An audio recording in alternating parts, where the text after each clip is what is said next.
Scott? We're almost live on YouTube. I did. Yep.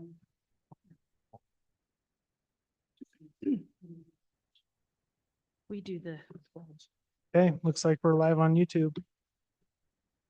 you said so? Think so, yep. All right, welcome. Welcome to our planning and zoning meeting tonight on June 27th. We're glad to see everybody here. Heather will come later, maybe. We would like to have an invocation and prayer pledge by Teresa and the prayer by Heron.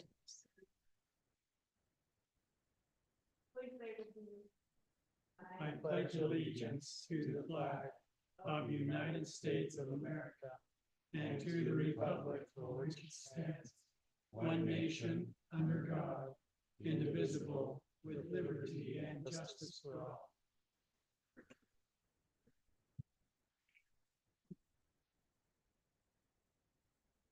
Our Father in heaven, as we meet together in this planning meeting tonight as residents and members of the planning commission and residents of North Oakland City. We're grateful for this wonderful community in which we live, for the blessings we enjoy living in this country of liberty, and for those who prepare the way for us. We pray that as we deliberate tonight and go through these parts of the agenda, that we will be able to accomplish the things which we need to improve the workings of the government of this city. We pray thy spirit be with us. May we accomplish our purpose. We pray in the name of Jesus Christ. Amen. Thank you, Heron and Teresa. I would like a motion to adopt the agenda. Okay. Seconded. Okay, Teresa made the motion and Heron seconded to adopt the agenda. All in favor? Aye. Any opposed? Okay, we have 2 sets of minutes to approve. Hopefully you've all been able to go through them. Can we do them at the same time, Marie? Okay. April 11th, 2024 and May 16th, 2024. Anybody have anything they need to add or take away from any of those? All right, so we need a motion to approve the minutes of those 2 dates. So moved. Seconded. All right, Gavin made the motion to approve and Heron seconded it. All in favor? Aye. Any opposed? Great. Okay, we will pass those minutes. Scott, any follow-up issues on previous meetings?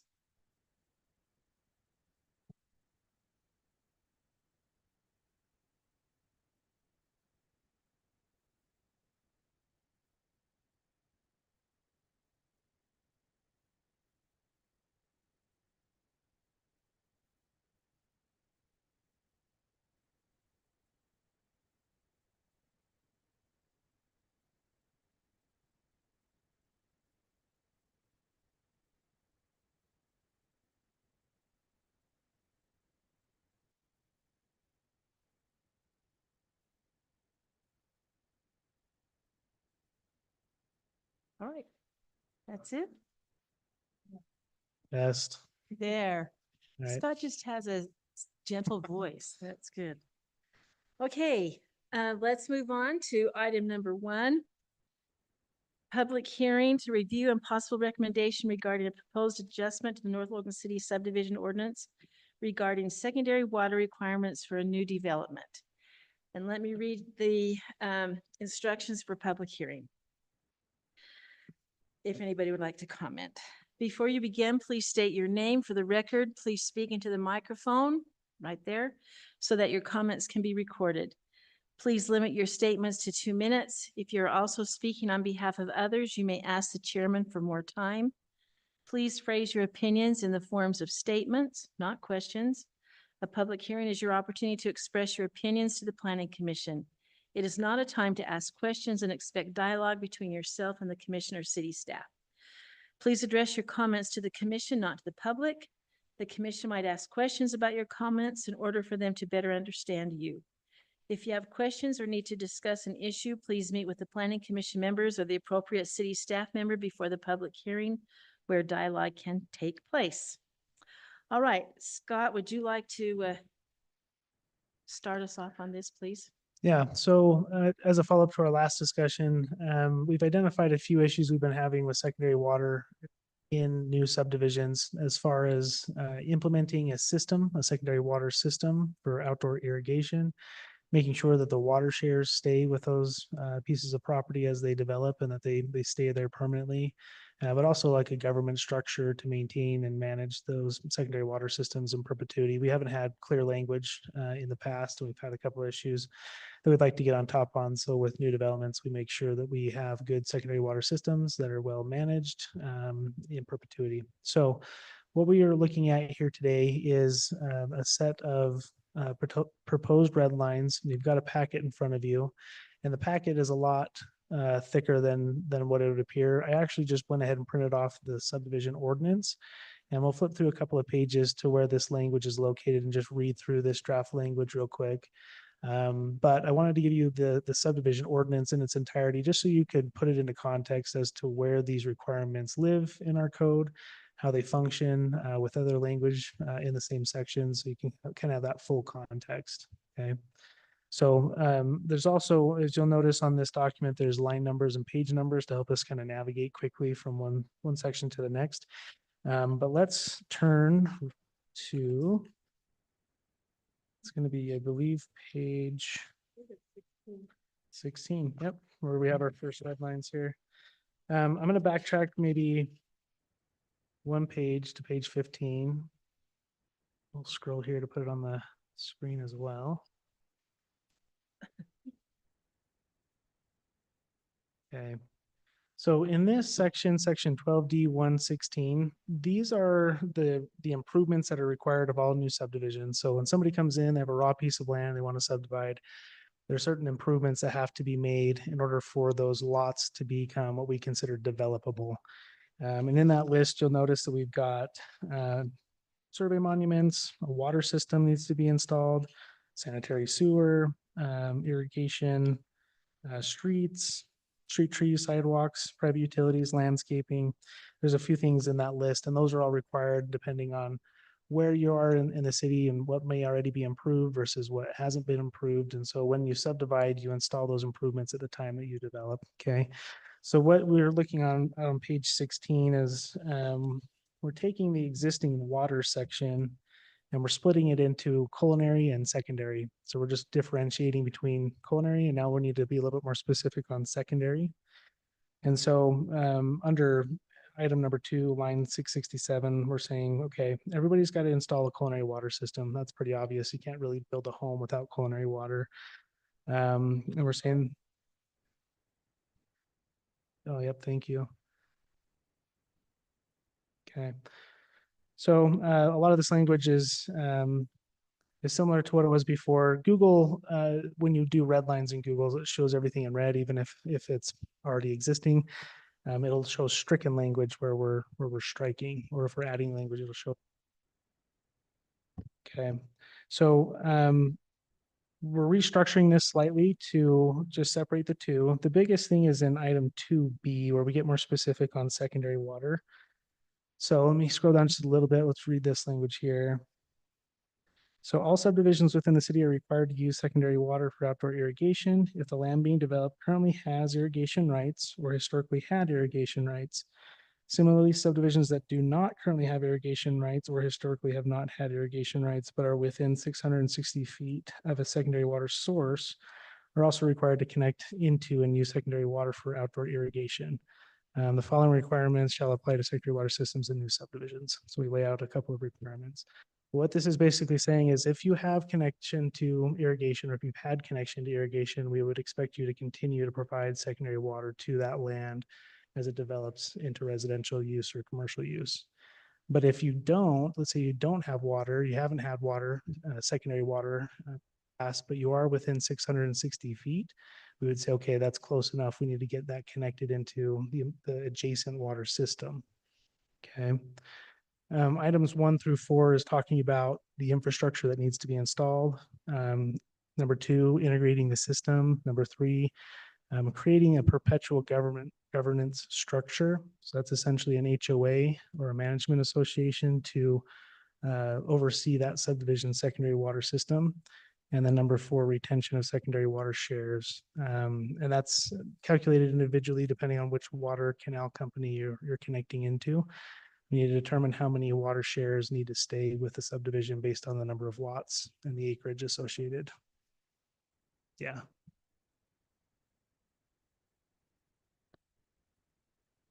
There we go.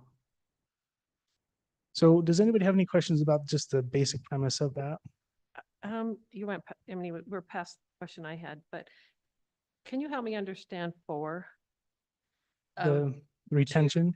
No, under 2, under 2A, number 4. Under the culinary Yeah, system? where it says that the right shall be transferred or dedicated to the city.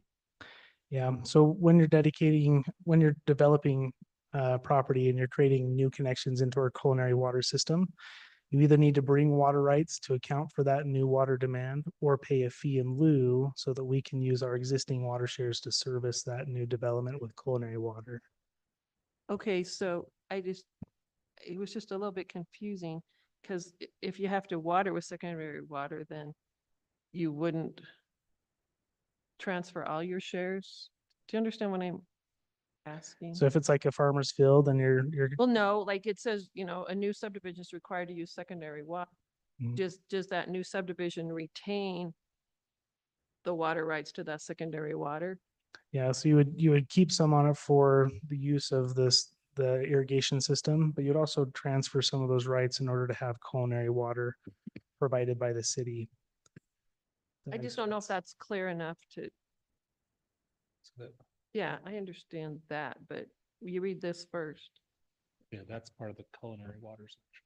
Right, but it says you're submitting, you're transferring your shares or water rights. If it's culinary. But everybody has to do culinary. That's what he said. Everybody does culinary. So Right. they're transferring a portion of their water rights or a portion of their water shares, or does this kind of sounds like that? It doesn't, to me, make clear how much of their water rights or water shares they're going to transfer. Yeah, there's an assessment that is done and it's based on, So the number of assessment lots will determine amount. that needs to stay with the subdivision, right? Scott, sorry, to interrupt. One thing that might be helpful is if there's a reference here to the entire section that talks about culinary water rights. Tricia brings up a good point where it's basically if you to think of it in a simple term, if you think of a 1-acre parcel that came in to develop, the rights or shares that are associated with that property, we would hope they would keep with that property to water all exterior use. Now, there's a state coefficient that you multiply the lot by to get the amount that would be used for the internal use. Basically, if you just take the footprint of the home and you subtract it out of there, there's a multiplier. But there's an entire section of code that goes over that. So probably referencing here to that section of code would be the most clear. Just so, I mean, aspect. to me, if you read this, you would say, okay, I'm gonna, transfer, after my assessment, I'll be transferring this over. Then later on, then it goes secondary water thing that you're required to use. Anyway, that makes sense. What you're saying. Yeah, there is that reference. It's section 12I of the North Logan Municipal Code that talks more specifically about what needs to happen when you're transferring or calculating the fee in lieu. For example, if you don't have water shares to transfer over to the city, you're just paying the fee in lieu instead. Right, I understand that. Anyway. Okay. So I have a question, and maybe it's a dumb question. Maybe you guys have already figured this out. But under secondary water on B, it says all subdivisions within the city are required to use secondary water for outdoor irrigation if the land being developed currently has irrigation rights or historically has had irrigation rights. Similarly, the subdivisions that do not currently have irrigation rights or historically have not had irrigation rights but are within 660 feet of a secondary water source are also required to connect into and use secondary water for outdoor irrigation. So why can they do that? I mean, who owns the secondary water? The canal companies? They're okay with them just hooking into this? That's a good question. So yeah, you would need to work with the canal company to secure shares in that If they don't system always if have you're shares. connecting into it. What? I thought one of the companies had shares and one didn't. That was my understanding, but Yeah, but you can just say, well, my house is within 660 feet, so I get to have secondary water. That's the way I read it That, here. you know, that's a good way to look at it. That's not true. So when you want to connect into the secondary water system, you've got to work with that canal company to secure shares. So it'd be up to them. So if they want to develop and they're within that 660 feet, they'd have to, you know, identify whether or not that company has shares or if they can buy shares off of another holder. But they would need to go through that process to see if they could connect in. So they have to see if they can. Yeah. They aren't I mean, Not the automatically company is not granted. required to give those shares. That's Because right. I think they would probably have a problem with that. So the city would require, we've done this twice in the past 3 years, where people come in and they're, now the canal companies allow them above the canals. That didn't used to be the case. So if they're within that 660 feet above or below the canals, traditionally they haven't had shares associated with that. Right. So what we told the developer is they could either pay a fee in lieu, which is very expensive, or they can go and secure shares, which both of these developers did that in lieu of paying a fee to the city for the water rights and water shares. They actually went and they leased or they found shares that they could purchase on each of those canals. And then they provided a secondary system that pumps to those subdivisions. So hypothetically, if the canal company says, no, we're not going to sell you any shares, They'd have to do Then- the fee in lieu at that point, then they'd have to do what? the fee in lieu to the city. Okay. And they'd be very restricted as to exterior water use at that point. Okay. Okay, so under the culinary water 4, it mentions fee in lieu. But the secondary water, number 4, does not mention that as an option.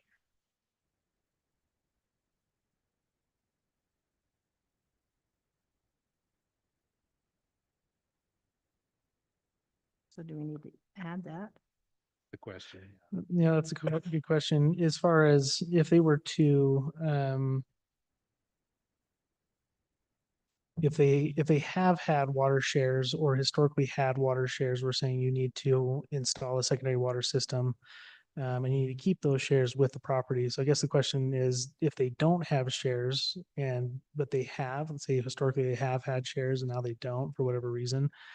That's a good question. Do they need to go get those shares back?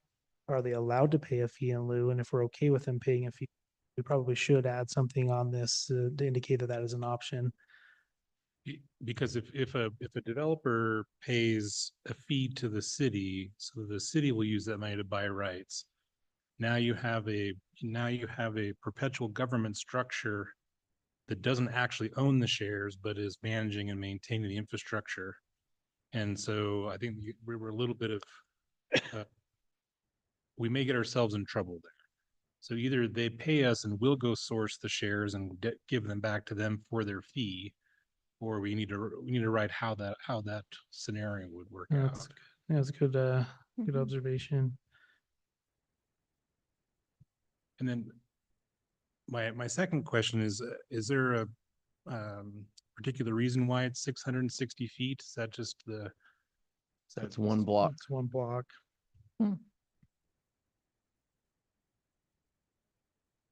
Is there a reason it's one block? I don't know. There's there's got to be something. I think within a block is reasonable. Half block seems like it's a little too close. But I mean, I it's mean, open to discussion. An option would be that it doesn't matter how far away it is, you gotta negotiate that. That'd be Yeah. very difficult for Would be. some way up the hill, but Yeah. It'd be difficult in certain areas on the far west end as well, where some of the canal companies are away from some of the low lying, commercial or industrial areas as well. That would be tough out there too. That's good. That's a good observation. I think we need to explore that a little bit. And then the other question, if they do pay a fee in lieu, what does the HOA then manage? Do they just manage a right to connect into the system because they've paid that fee in the past, which grants a perpetual right? Or do we, as a city, grant those rights back over to them having paid that fee? It's a good question. because you might have this scenario where they say, well, I can pay a fee, and so they give us the fee, but maybe we're not even able to require the rights. So now there actually is no water Because they couldn't acquire the rights, and even though we got paid, we can't acquire the rights for whatever reason. Yeah, or if we don't have a sufficient bank of rights that we may have, squirreled away. Right. My question is, Scott, do we have as a city enough extra water to cover all of these subdivisions that are coming in if they pay a fee? No, the answer is no. Okay, then that creates a real problem. That's why it's so extreme, the water conservation measures, for areas that do not have secondary water right now.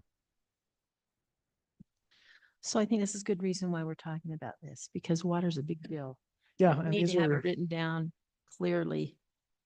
it is. Yeah, and these are tricky things where, there's a lot of pitfalls if you don't kind of think about it inside and out. So these are good observations. I appreciate that.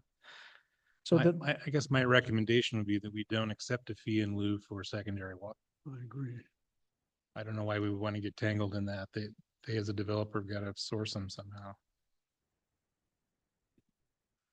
right. So you're saying if the companies say no water, no water. Well, you offer a higher price and canal company at some point. Yeah, and the way that this section is written is it's, for the secondary water system, it says all subdivisions within the city are required if, they've had irrigation rights or historically had irrigation rights, or if they're within 660 feet. So presumably, the majority hopefully would have had irrigation rights, and if they're looking to develop, they can transfer them. But there's probably a few of those that say, well, we had them, but they're not here anymore. Or we're within 600 feet, we don't have them, what do we do at that point? And if they can't come up with the shares, there's probably a good chance the city can't either. So fee in lieu might be challenging for us to convert. That's good observation. Okay. So I think that's interesting. The land, well, we had them, but we don't have them anymore. So where did they go? Who has them? Somebody has them. You know, They're around. Yeah, they're a commodity. if they say, we didn't have them, we did have them, now we don't have them. I think we need to be very precise and very clear Mhm. about. Good feedback. Sometime during the past history of this, all this farmland was covered by irrigation rights. So there's somewhere in the history that piece of land had irrigation water on it. So Yeah, that's a good point. How far back do we say, did it have it, within 20 years, 30 years, 40 years? Maybe that's a good point to say, at what point do we draw that one?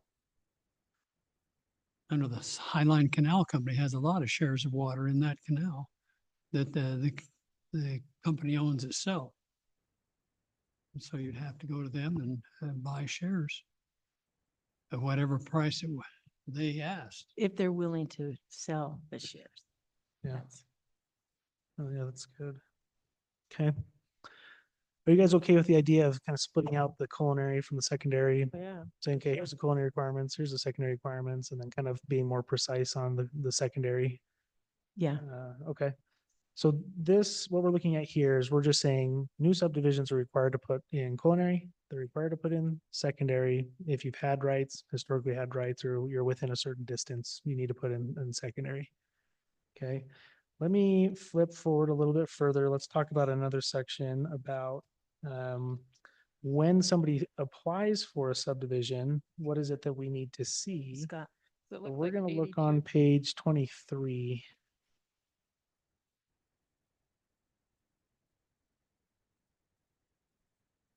It kind of starts on the bottom of 22 and then goes into 23 there.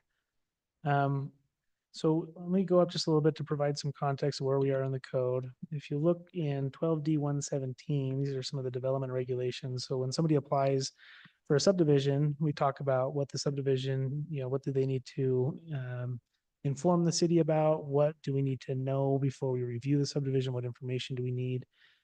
So if you look in 117B, we're talking about what studies need to be submitted to the city when a subdivision application is submitted. And, we have a soils report requirement. We have a geology report requirement, a grading and a drainage plan. And then we had what was called the water conservation plan. And what you'll see is I've stricken this section mostly because I needed to just kind of rewrite it and reformat it. And so trying to redline it would be kind of a mess. So I just struck it, rewrote it, pasted it in below. So we're not getting rid of the water conservation plan, we're just adjusting it to fit our needs. So you'll see that that's been stricken here. And then I've separated out the water conservation plan from a new requirement for an outdoor irrigation plan. And so kind of simplified these two sections, separated them into two different things. So under the water conservation plan, now what we're saying is that a water conservation plan shall be required for all subdivisions without current or historic irrigation rights and that are not within 660 feet of a secondary water source. So these are folks that just, they have no way to get secondary water. They're too far away. They've never had irrigation rights. So then the question is, well, how could they ever develop? And in the past, the way the city has looked at it is saying, well, you might be able to develop, but we would likely have to resort to zero or close to zero outdoor water use. So you just use your culinary indoors, but you got a very limited outdoor irrigation allowance. And so that's kind of what we're doing here. We're saying if you haven't had irrigation rights historically or currently, and you're also too far away to connect in reasonably to an existing system, then you need to provide this water conservation plan. And that's made up of A, B, and C. So A, we need an assessment of the potential outdoor or outside culinary water uses for the subdivision. And then if determined by the city's water model that the exterior culinary water use will create a demand that cannot be met, exterior culinary water use may be restricted down to zero if necessary. This paragraph is substantially similar to what it was before. So this is actually an existing piece of language, but it's kind of staying here where we're saying, tell us how much water we think is going to be used outdoors, how much impervious surface versus how much, yard space are we anticipating for this development? And then we'll plug it into the water model, see how that affects the water model. And we may have to put some limitations on new development to say, you guys can have up to 2,000 square feet of drip irrigated landscaping, or you got to xeriscape this property. That's if they have no option to connect into secondary water and they're only on culinary. So we need to do that assessment. We need to know how it affects our water model. And then we also need to let them know if you do decide to develop, you need to know that all developments after December of 2021 are subject to a different water fee, which is kind of an accelerated water fee that if you use culinary water outdoors, it's going to get expensive really quick as a bit of a deterrent. And then also an acknowledgement that exterior culinary water use is only allowed between the months of May through September. So if you have no secondary water and you'd like to develop, you might be able to develop, but with very minimal impact to our culinary water system due to outdoor water use. So that's what this water conservation plan is for a new subdivision submitting. If they're in that situation, this is how we would review that request. And then on number 5, this outdoor irrigation plan is for the subdivisions that are required to use secondary water because they have water rights. They've had water rights or they're within 660 feet. They then need to provide us with a plan for that. How are they going to develop that for this subdivision? How are they installing the pipes, the meters, the laterals, the stubs, all those? So we need to have that designed and shown how that's going to be installed for the subdivision. Does that make sense? So that's a new section of code saying if you are one of those that have water, secondary water, or you're close enough that you need to connect into, we need to know how that is going to be installed into the subdivision. Okay. And why did you, 2021? Why? That was just when the city implemented that fee schedule. So anything past that date and time, there's a new fee that it's designed to incentivize folks not to go and use a bunch of water outdoors. It's an exponential curve to where if you use too much water, it gets really expensive really quick. So Is it the same tier for pre-2021? Or that water payment tier? It's 2 different tiers you're dealing with then? yeah, it's a totally different model for your culinary water bill. So if you use more water on this fee after 2021 and you're in an area that should be using secondary water or you don't have secondary water available, then your bill gets really expensive really quick. And so that was instigated back in December of 21. And anybody who develops or subdivides after that point is subject to that fee structure.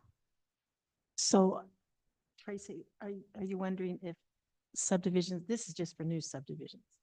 like subdivision before 2021, they're on a different tier. Is that your question?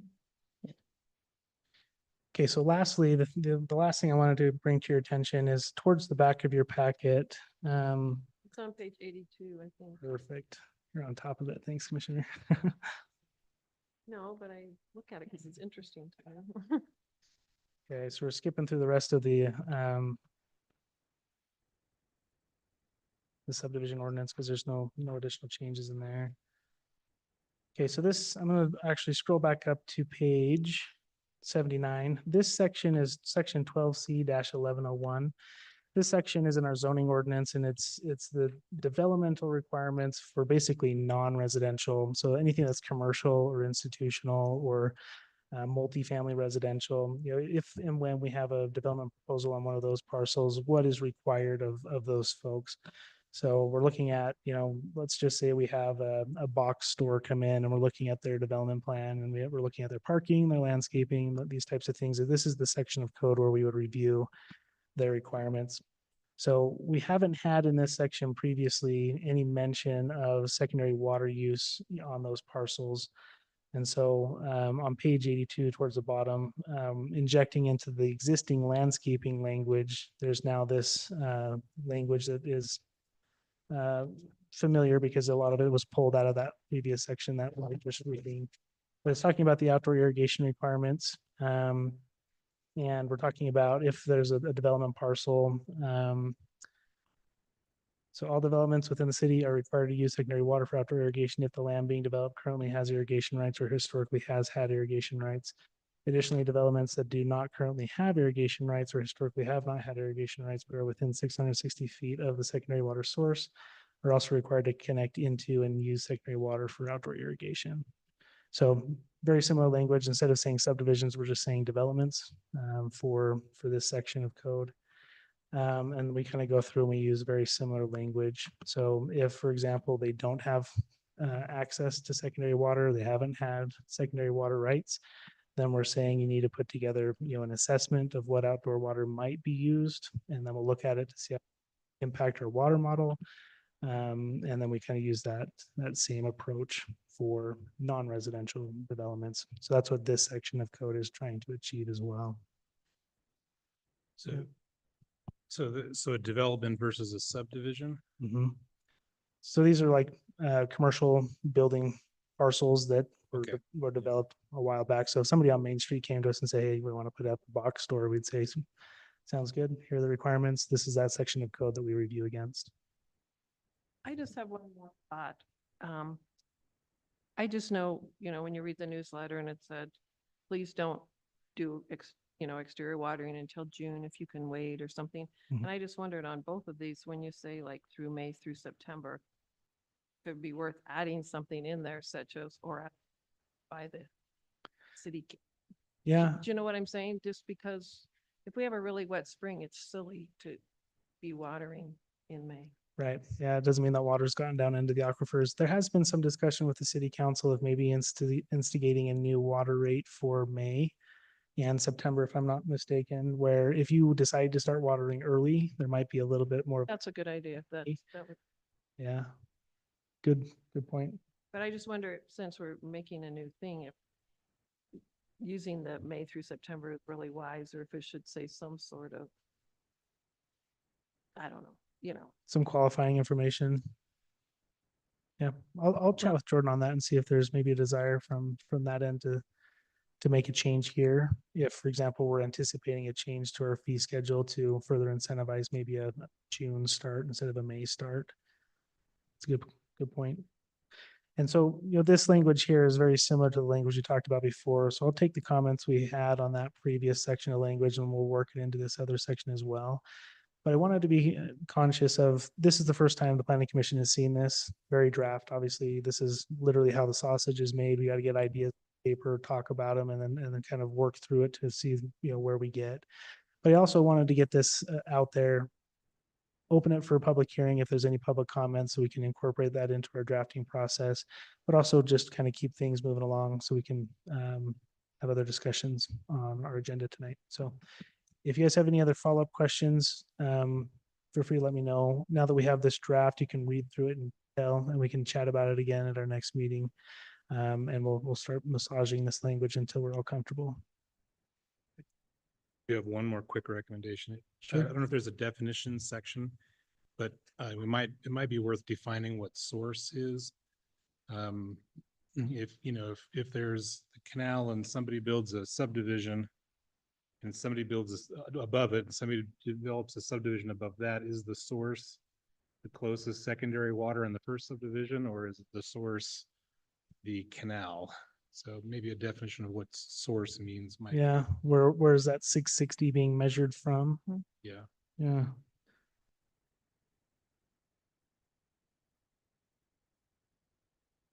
Any other comments? All right, we opened this up as a public hearing, so any comments from the public? If you have, come up here and tell us your name and hear your comments. Robert Strebel. This is the first I've heard about this, so hopefully I can make some educated comments. I haven't had a lot of time to think about it, but a couple things come to mind. I think the 660-foot rule may be cost prohibitive or be very expensive to develop above the canal. I would like to see that less. I would also like to see some options maybe for xenoscaping, or if you want to develop with a minimal amount of culinary use, that would be helpful. The other thing that I would like to see maybe in the water plan is maybe limiting swimming pools in the city, unless swimming pools use secondary water. Okay, Okay. thank you, Bob. Any others? Come up and give us your name.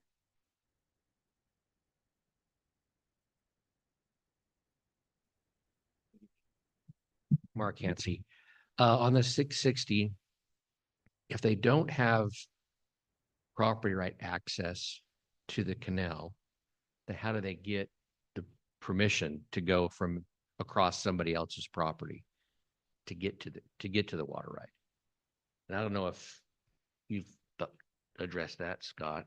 No, that's a good point. You know, if they need easements or they need a secure, the source, wherever that source is defined, I think The is. water rights, at least if you pay enough, you can in theory find them on the open market, but access may be impossible as question. well. Now that may all be moot if there is a plan B like this Airscape, the plan that you can put in that just says we're not going to have water outside, which may solve that. But that 660 was a concern.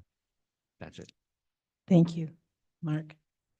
Any others? All right, we will close our public hearing. Thank you for your comments. I think we have nothing to do as a commission, right? Correct. So now that we have this rough draft out there and some initial thoughts and comments, you kind of understand where, we're thinking and how we're trying to solve some of these issues. Now that it's out there for the commission to review, take a minute, read through it. If there's comments you have, feel free to email me. We'll have more discussions on this in future meetings, obviously, as we work on this language and find areas of concern and limitations. So just so the planning commission knows, this is very preliminary. That's kind of, we wanted to get it out there, get some of these comments, which gives us really good direction. So I appreciate you helping that out in that regard. So we'll keep working on it in the background. If you have questions or comments, feel free to send them over and then we'll go from there. Okay, thanks. Thanks for your comments. Let's move on down to any more staff business, Scott. No business. Just a reminder that next month we've got kind of a unique meeting schedule because of the 4th of July holiday. So our next meeting is going to be on the 18th. Okay, So it's kind of middle of the month, trying to split the difference, just so you guys are aware. We'll meet here on the 18th. everybody see that? July 18th, the next meeting? And I'll need to be excused for that. Okay, I won't be here. good. Well, not good that you have, but have fun, whatever, Teresa. July 18th. All right, so you want us to move into the next room? Yeah, so we'll go ahead and adjourn the regular meeting, and then as far as the the joint work session. We're gonna try using the conference room as more of a kind of a work session environment. So it's obviously an open and public meeting, so the public is welcome to join us in that conference room. We'll leave the doors open, but we'll take a quick recess and then reconvene over in that space. So we don't need to adjourn this part then? Do we, good. I don't believe that we need. One of to. these days I'm gonna use this, Go ahead and guys. do it. Well, we can't adjourn, so I say, move over, huh? That's it.